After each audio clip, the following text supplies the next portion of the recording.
Hello നമസ്കാരം, എല്ലാവർക്കും D cooks and ബേക്സിലേക്ക് സ്വാഗതം.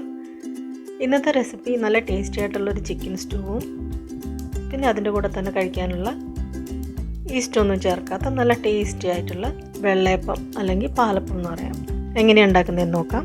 ആദ്യം തന്നെ നമുക്ക് സ്റ്റൂ തയ്യാറാക്കാം. അതിനായിട്ട് ഞാനിവിടെ ഒരു കുക്കറാണ് എടുത്തിരിക്കുന്നത്. ഈ സ്റ്റൂവിലേക്ക് വെളിച്ചെണ്ണ തന്നെ ഒഴിക്കണം. ഓയിൽ ഒഴിച്ചാൽ ഇതിൻ്റെ ടേസ്റ്റ് ഉണ്ടാവില്ല.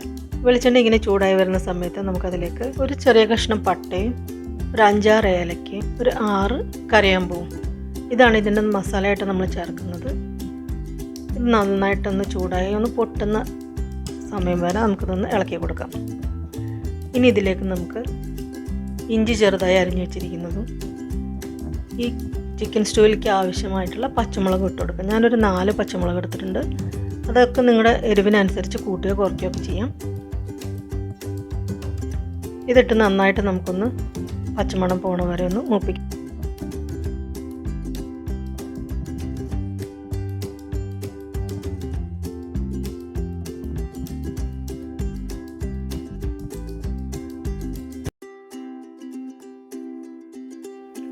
ഇതിലേക്ക് ഇനി 2 സവാള ചെറുതായിട്ട് അരിഞ്ഞതും കൂടി ഇട്ട് കൊടുക്കാം.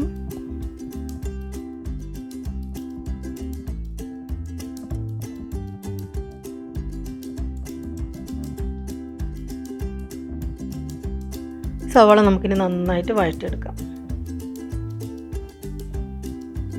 ഇപ്പോൾ ഇതിലേക്ക് നമുക്ക് ആവശ്യത്തിന് ഉപ്പ് കൂടി ഇട്ട് കൊടുക്കാം. അപ്പോൾ സവാള നമുക്ക് പെട്ടെന്ന് വഴണ്ടും കിട്ടും.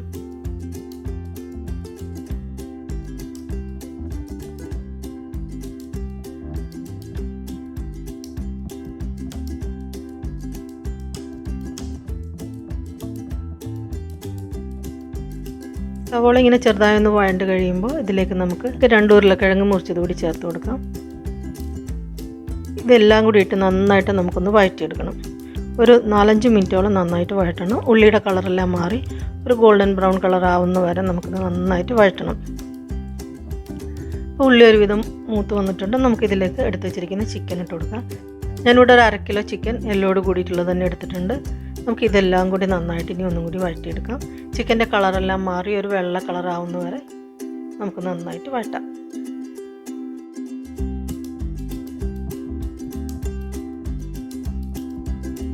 നമ്മുടെ ചിക്കൻ്റെ കളറെല്ലാം മാറി വന്നിട്ടുണ്ട്. നമുക്കിനി ഇതിലേക്ക് ഒരു വലിയ കപ്പ്, അതായത് ഒരു 300 ml തേങ്ങാപ്പാൽ ഒഴിച്ച് കൊടുക്കുന്നുണ്ട്. ഇത് 2ാം പാലാണ്. നമുക്കിത് ചേർത്ത് കുക്കർ അടച്ച് വെച്ച് ഒരു വിസിൽ വരെ വേവിക്കാം.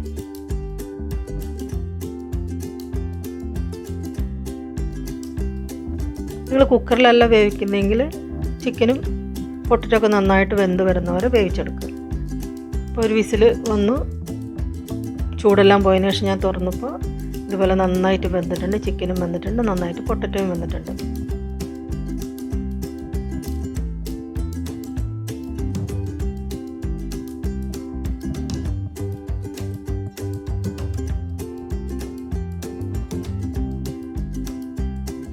ഞാൻ ഈ സ്റ്റൂ കുക്കറിൽ നിന്ന് ഒരു പാനിലേക്ക് മാറ്റിയിട്ടുണ്ട്. നമുക്കിനി ഇതൊന്ന് തിളയ്ക്കാനായിട്ട് വെക്കാം. ഞാൻ ഈ സമയത്ത് ഇവിടെ 1 ടീസ്പൂൺ കുരുമുളക് പൊടി കൂടി ചേർക്കുന്നുണ്ട്. ഈ സമയത്ത് നമുക്ക് ഉപ്പ് നോക്കിയിട്ട് ആവശ്യത്തിന് വേണമെങ്കിൽ ഇട്ട് കൊടുക്കാം. ഇപ്പോൾ ഉപ്പൊക്കെ പാകമായിട്ടുണ്ട്. എല്ലാം നന്നായിട്ട് തിളച്ച് വന്നിട്ടുണ്ട്. ഈ സ്റ്റൂവിന് ഇത്തിരി തിക്നെസ് കിട്ടാൻ വേണ്ടിയിട്ട് ഞാനിവിടെ 1 ടീസ്പൂൺ മൈദ 2-3 ടേബിൾ സ്പൂൺ വെള്ളത്തിൽ കലക്കി ചേർക്കുന്നുണ്ട്. ഇനി ഇതിൻ്റെ പച്ചമണം പോയി ഇതൊന്ന് കുക്കായി വരുന്ന ഒരു 2-3 മിനിറ്റ് ഒന്ന് നമുക്ക് തിളപ്പിക്കണം. ഇനി ഞാൻ ഒരു 1/2 ടീസ്പൂൺ ഗരം മസാല ഇട്ട് കൊടുക്കുന്നുണ്ട്. ഈ ഗരം മസാലയിൽ ഏലക്കയും കറിയാമ്പൂവും പട്ടയും കുരുമുളക് പൊടിയും മാത്രമേ ഉള്ളൂ. ഇപ്പോൾ എല്ലാം കൂടെ നന്നായി തിളച്ച് മൈദ ഒഴിച്ചതെല്ലാം ഒന്ന് കുറുകി വന്നിട്ടുണ്ട്. ഇനി നമുക്കിതിലേക്ക് എടുത്ത് വെച്ചിരിക്കുന്ന 1ാം പാൽ, അതായത് തനിപ്പാൽ ചേർത്ത് കൊടുക്കാം. ഇനി ഇതിന് ശേഷം തിളയ്ക്കേണ്ട ആവശ്യമില്ല. ചെറുതായിട്ടൊന്ന് ചൂടായി നന്നായിട്ട് വന്നാൽ മതി. അപ്പോൾ നമ്മുടെ സ്റ്റൂ നന്നായിട്ട് കുറുക്കി വന്നിട്ടുണ്ട്. നമുക്കിനി ഇതിലേക്ക് ആവശ്യത്തിന് കറിവേപ്പില കൂടി മുകളിൽ കൂടി ഇട്ട് കൊടുക്കാം.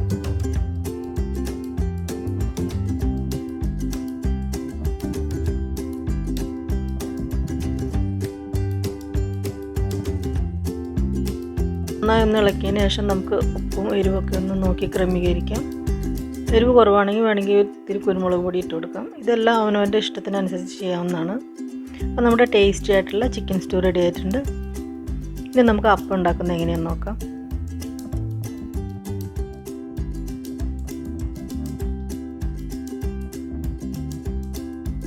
ഇനി നമുക്ക് നമ്മുടെ അപ്പം എങ്ങനെ ഉണ്ടാക്കുന്നതെന്ന് നോക്കാം. അതിനായിട്ട് ഞാനൊരു ബൗളിലേക്ക് 2 കപ്പ് നല്ല ഇനം പച്ചരിയാണ് എടുത്തിരിക്കുന്നത്. ഇനി ഞാൻ ഇതിലേക്ക് 1 ടേബിൾ സ്പൂൺ ഉഴുന്നാണ് ചേർക്കുന്നത്. ഈ അപ്പത്തിൽ ഈസ്റ്റോ സോഡയോ അങ്ങനെയുള്ള ഒരു സാധനവും ചേർക്കുന്നില്ല. ഈ 1 ടീസ്പൂൺ ഉഴുന്ന് മാത്രമേ ഇതിൽ ചേർക്കേണ്ട ആവശ്യമുള്ളൂ. ഈ അരി ഉഴുന്നും കൂടി നന്നായിട്ട് കഴുകിയതിന് ശേഷം ഞാനൊരു 4 മണിക്കൂർ കുതിരാൻ വെച്ചിട്ടുണ്ട്. ഇത് നന്നായിട്ട് കുതിർന്ന് വന്നിട്ടുണ്ട്. ഇനി ഇതിലേക്ക്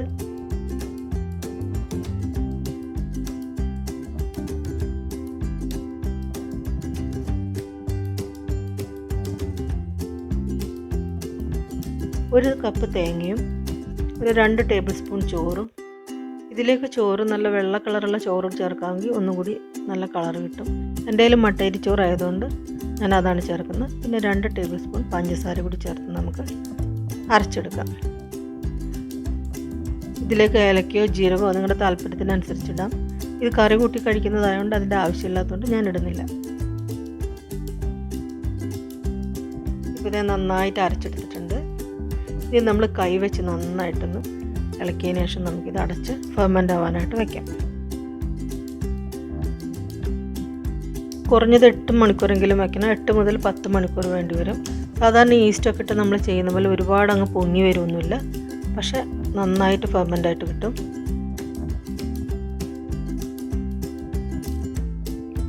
ഇപ്പോൾ 10 മണിക്കൂർ കഴിഞ്ഞിട്ടുണ്ട്. ഇപ്പോൾ നമ്മുടെ മാവ് നന്നായിട്ട് ഫെർമെൻ്റ് ആയിട്ടുണ്ട്. ഈസ്റ്റ് ഇടുമ്പോൾ പൊങ്ങി വരുന്ന പോലെ ഒരുപാട് അങ്ങ് നിറഞ്ഞു വന്നിട്ടൊന്നുമില്ല, പക്ഷേ നന്നായിട്ട് പൊങ്ങി വന്നിട്ടുണ്ട്. നമുക്കിങ്ങനെ ഇളക്കി നോക്കുമ്പോൾ അറിയാൻ പറ്റും നന്നായിട്ട് ഇത് ഫെർമെൻ്റ് ആയിട്ട് വന്നിട്ടുണ്ട്. ഈ സമയത്ത് മാവിന് തിക്നെസ് കൂടുതലാണെങ്കിൽ കുറച്ച് തേങ്ങാപ്പാൽ ചേർത്ത് നമുക്ക് നന്നായിട്ട് ഒന്ന് കലക്കിയെടുക്കാം. വെള്ളം ഒഴിക്കരുത്, തേങ്ങാപ്പാൽ ചേർക്കുന്നതായിരിക്കും ഒന്നുകൂടെ നല്ലത്. ഇപ്പം നമുക്ക് അപ്പം ഉണ്ടാക്കാൻ തുടങ്ങാം. എന്നിട്ട് അപ്പച്ചട്ടി വെച്ച് ലോ ടു മീഡിയം ഫ്ലെയിമിൽ ഒന്ന് ചൂടാക്കിയെടുക്കാം. അതിനുശേഷം തീ നല്ലപോലെ കുറച്ച് വയ്ക്കാം. തീ കൂടുതലായിട്ടിരുന്നാൽ നമ്മൾ മാവ് ഒഴിച്ച് ചുറ്റിക്കുമ്പോൾ അത് ശരിക്കും അതിൽ ഒട്ടിപ്പിടിക്കില്ല, എല്ലാം കൂടെ നടുക്കിലോട്ട് വീണു പോകും.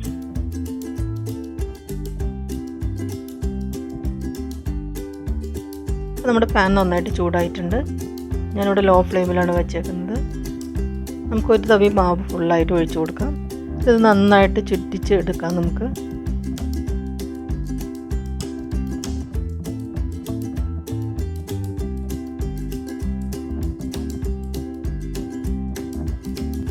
ഇതിൽ നിറയെ ഇതുപോലെ ഹോൾസുകൾ വരുമ്പോൾ നമുക്ക് അടപ്പ് വെച്ച് അടയ്ക്കാം. 1 മിനിറ്റ് മുതൽ 2 മിനിറ്റിനുള്ളിൽ നമ്മുടെ അപ്പം റെഡിയായി കിട്ടും.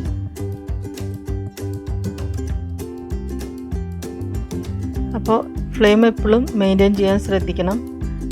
ഓരോ പ്രാവശ്യം അപ്പം ഉണ്ടാക്കി കഴിഞ്ഞാലും തീ ഒന്ന് കുറച്ച് വെച്ചതിന് ശേഷം വേണം അടുത്തത് ഒഴിക്കാനായിട്ട്. ചിലർക്കിത് നല്ലപോലെ മൊരിഞ്ഞ് കിട്ടുന്നതായിരിക്കും താല്പര്യം. സൈഡൊക്കെ മൊരിഞ്ഞിങ്ങനെ അവനവൻ്റെ ഇഷ്ടത്തിന് അത് എങ്ങനെയാണെന്ന് വെച്ചാൽ ചുട്ടെടുക്കാവുന്നതാണ്. ഇവിടെ ഈ അപ്പം നല്ല പെർഫെക്റ്റ് ആയിട്ട് വന്നിട്ടുണ്ട്. നമ്മൾ ഈസ്റ്റ് ഇട്ടൊക്കെ ഉണ്ടാക്കുന്ന പോലെ തന്നെ ആയിട്ട് വന്നിട്ടുണ്ട്.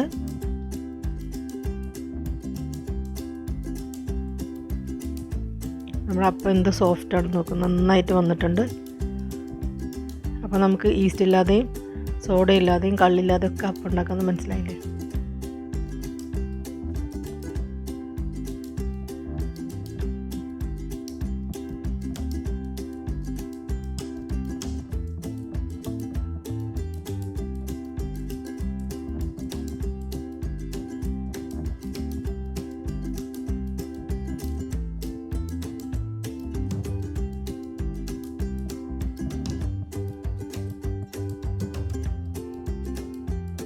നോക്കിയാൽ നമ്മുടെ അപ്പം എന്ത് സോഫ്റ്റായിട്ട് വന്നിട്ടുണ്ട്. നല്ല ടേസ്റ്റ് ഉണ്ട് കേട്ടോ. ഹോൾസൊക്കെ വന്ന് നല്ല ഭംഗിയായിട്ട് കിട്ടിയിട്ടുണ്ട്. ഇതിന് ഉഴുന്നിൻ്റെ മണോ ഒന്നുമില്ല, അറിയേയില്ല ഇതിൽ ഉഴുന്നിട്ടുണ്ടെന്ന്. ഇത് ട്രൈ ചെയ്യാത്തവർ ഒന്ന് ട്രൈ ചെയ്ത് നോക്കണം. അപ്പം നമുക്ക് ബാക്കി അപ്പം കൂടി ഉണ്ടാക്കിയെടുക്കാം.